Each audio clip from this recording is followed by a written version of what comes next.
ইঁদুরের দৌড় তার গর্তের পানে, নদীর দৌড় সাগরে, খবরের দৌড় কানের দিকে, আঘ্রাণের দৌড় নাকের দিকে, সুন্দরের দৌড় স্বভাবত বিদ্যার দিকে, খদ্দেরের দৌড় দোকানের দিকে, রোগীর দৌড় ডাক্তারের কাছে, সুখের দৌড় দুঃখের দিকে, দুঃখের দৌড় সুখের দিকে, জন্মের দৌড় মৃত্যুর দিকে, আর মৃত্যুর দৌড় জন্মের দিকে। প্রত্যাশীর দৌড় মরীচিকার পিছু পিছুতে, আপেল দৌড়ায় মাটির দিকে, গাছ মাত্রেই দৌড়াতে নারাজ, আর প্রায় সমস্ত প্রাণী চলতে সক্ষম। গাছটা দৌড়ায় না, তার বোধহয় সবচেয়ে বড় কারণ যে তারা এক জায়গায় ঠায় বসে বসেই খাবার তৈরি করতে পারে। কিন্তু প্রাণীদের এক জায়গায় বসে খাবার তৈরি করবার মতো নিজেদের কোনো ভিয়েনে নেই। প্রাণী মাত্রকেই খাবার সংগ্রহ করতে হয়। এই কারণেই প্রাণীরা এক জায়গায় স্থাণু না হয়ে দিকে দিকে পরিভ্রমণ করে, রসনা রটনা করে এদিকে কিংবা ওদিকে। তা বলে দুনিয়ার সব প্রাণী কুইক মার্চ করে খেতে দৌড়োয় না। কেউ কেউ দৌড়োয় আস্তে কিংবা জোরে, আপনার কৃতিত্বে।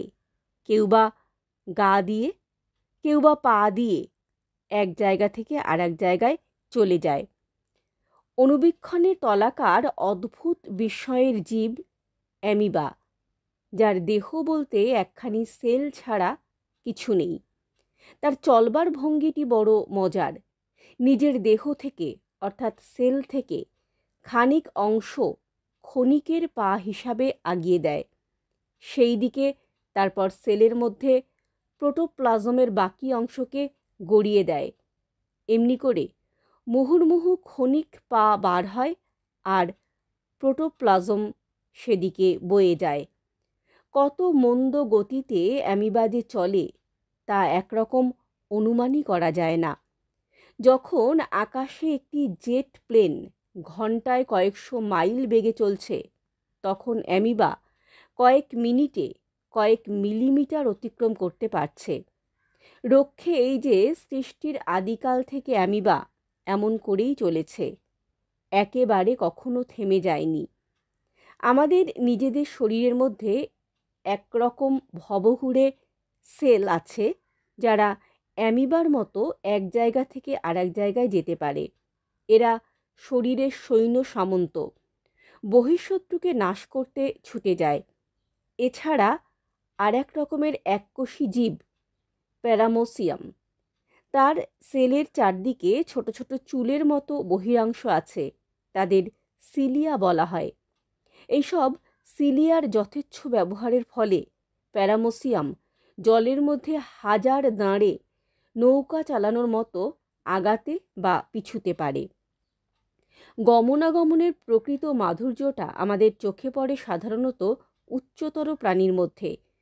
সমুদ্র স্রোতের সঙ্গে কত সামুদ্রিক জীব গা ভাসিয়ে মাইলের পর মাইল পাড়ি দেয় তার হিসাব আমরা রাখি না।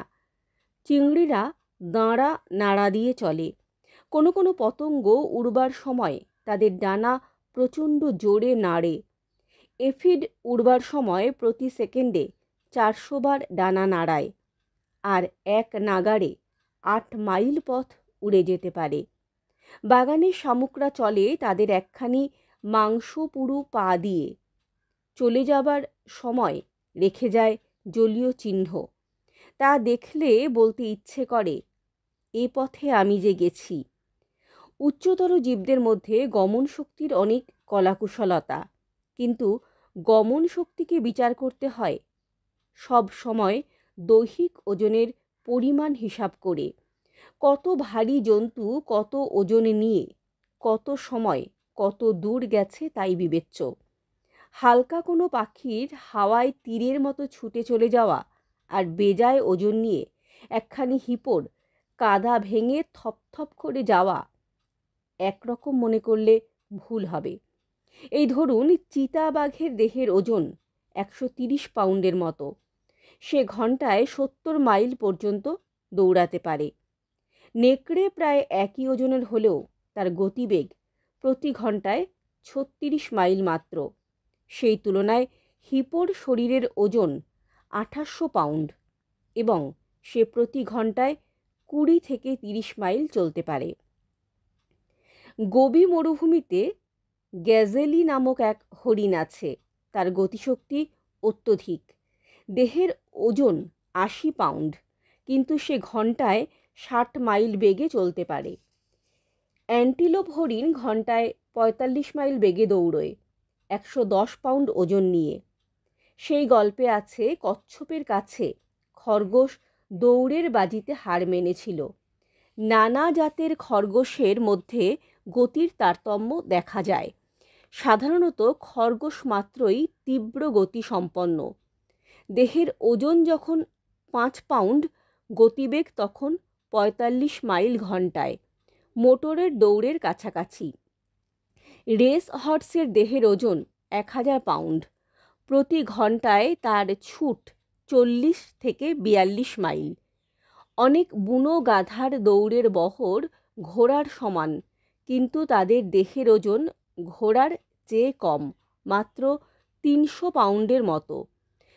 গ্রে হাউন্ডের দেহের ওজন মাত্র 22 পাউন্ড। সেই অনুপাতে তার চলৎশক্তির বেগ ঘন্টায় 36 মাইল। পাখিরা বহু দূরত্ব পার হতে পারে। মেরু প্রদেশের টার্নাস প্রতি বছর 11,000 মাইল একবার উড়ে আসে, আবার পরে ফিরে যায়। কোনো কোনো হকজাতীয় পাখি ঘন্টায় 150 মাইল বেগে উড়তে পারে। এমন পাখি আছে যার গতিবেগ আরও বেশি, ঘন্টায় 200 মাইল। আফ্রিকার ইন জাতীয় পাখি ওড়া ছেড়ে হাঁটায় পারদর্শী হয়ে উঠেছে। দেহের ওজন 110 পাউন্ড হলে কি হয়, তারা ঘন্টায় 31 মাইল বেগে চলতে পারে। কাঙ্গারুর চলন প্রায় ইমুর চলনের কাছাকাছি, ঘন্টায় 30 মাইল, আর দেহের ওজন 130 পাউন্ড। মোষের দেহের বহর যত, তাতে ওজন দাঁড়ায় 1800 পাউন্ড। সেই তুলনায় গতিবেগ নেহাত কম নয়, ঘন্টায় 30 মাইল। হাতির বপু বিরাট, ওজন 7000 পাউন্ড। সেই নিয়ে গদাই লস্কর চালে সে ঘন্টায় 25 মাইল বেগে ছোটে। শেয়াল তার 12 পাউন্ড ওজন নিয়ে 20 মাইল বেগে মাত্র যেতে পারে। বরাহের দেহের ওজন অনেক বেশি, 90 পাউন্ড। চলৎশক্তি দেখা গেছে ঘন্টায় 11 মাইল মাত্র। সজারুর দেহের ওজন যেমন মাত্র 3 পাউন্ড, তার চলার শক্তিও সীমিত, ঘন্টায় মাত্র 2 মাইল। উচ্চতর জীবরা পেশির সঞ্চালনের সাহায্যে পা নাড়াতে পারে। যখন কোনো পেশি কাজ করে তখন অ্যাডিনোসিন ট্রাইফসফেট, ইংরাজিতে এটিপি বলা হয়, নামক রাসায়নিক পদার্থের ক্রিয়ার ফলে শক্তি উৎপন্ন হয়। বাইরের চলাটা আসল নয়। এ পৃথিবীতে সব চলার মাঝে যা সত্যকারের চলা, তা হলো মানুষের নিজের চলা তার মনভূমির মধ্যে। মানুষের মনের গতিবেগ আলোর গতিসম্পন্ন, সেকেন্ডে 1,86,000 মাইল। তার কোথাও যেতে নেই মানা। ক্রমবিকাশের দুস্তর পথ পেরিয়ে মানুষ এমন মন পেয়েছে, মনকে চালাবার ক্ষমতাও। মন তার রথ, মন রথ অবাধ। ক্রমবিকাশের ইতিহাসে জানা যায় ঘোড়ার পূর্বপুরুষদের এখনকার ঘোড়ার মতো খুর ছিল না। হাতে পায়ে 5 আঙুল বিশিষ্ট জীব ছিল তারা। কিন্তু ক্রমবিকাশের পথ পরিক্রমায় আস্তে আস্তে অন্য আঙুলগুলি অদৃশ্য হলে রইল শুধু মাঝের আঙুলটি, যাকে আমরা খুর বলে জানি। ঘোড়দৌড়ের মাঠে ঘোড়া ধুলো উড়িয়ে চমক লাগিয়ে ছুটে চলে যায়, কিন্তু মনের দৌড়ে ঘোড়া তত কিছু নয়। মনের দৌড়ে মানুষ চ্যাম্পিয়ন। এই মনকে সঙ্গে নিয়ে মানুষ যুগে যুগে কালে কালে পদচালনা করেছে দিকে দিকে।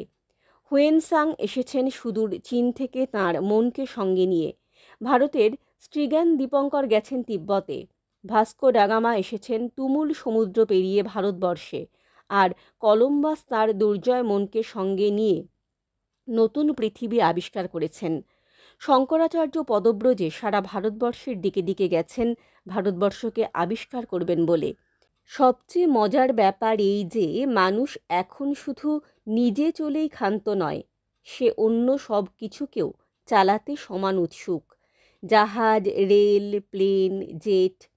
এখন মানুষ আকাশটাকে নতুন করে ঘোড়দৌড়ের মাঠ করে তুলেছে। সেখানে নতুন বাজি ধরেছে যে সে ত্রিভুবনেশ্বর হবে, স্বর্গমর্ত তোলপাড় করবে। তাই জীবনের 440তে মানুষ বিশ্বকীর্তি স্থাপন করেছে। কিন্তু ক্ষণিকের পা দিয়ে, কেউ সিলিয়া দিয়ে, কেউ দাঁড়া দিয়ে, নানা রকমের পা দিয়ে সবই চলেছে। চারিদিকে সবাই ছোটাছুটি করছে। কিসের জয়যাত্রা এত তড়া? পৃথিবীটাও পাগলের মতো হনহন করে ছুটে চলেছে। পৃথিবীটাকে আমি একবার শুধিয়েছিলাম, তোমার কেন চলবার জন্য এত দায়? এ যাত্রা তোমার থামাও। সূর্যও তো কারুর পিছু পিছু ধাওয়া করছে না, তুমি কেন এত তাড়াতাড়ি করছো? তার উত্তরে পৃথিবী কি জানিয়েছিল জানেন? তার দক্ষিণা হাওয়ার ভিতর দিয়ে সে আমার কানে কানে বলেছিল, থামা মানে জীবনের শেষ। যতদিন আছো ততদিন চলো, দাঁড়িও না। শাশ্বত সত্যের দিকে যাওয়ার গতি বন্ধ করো না। চড়ই বেতি।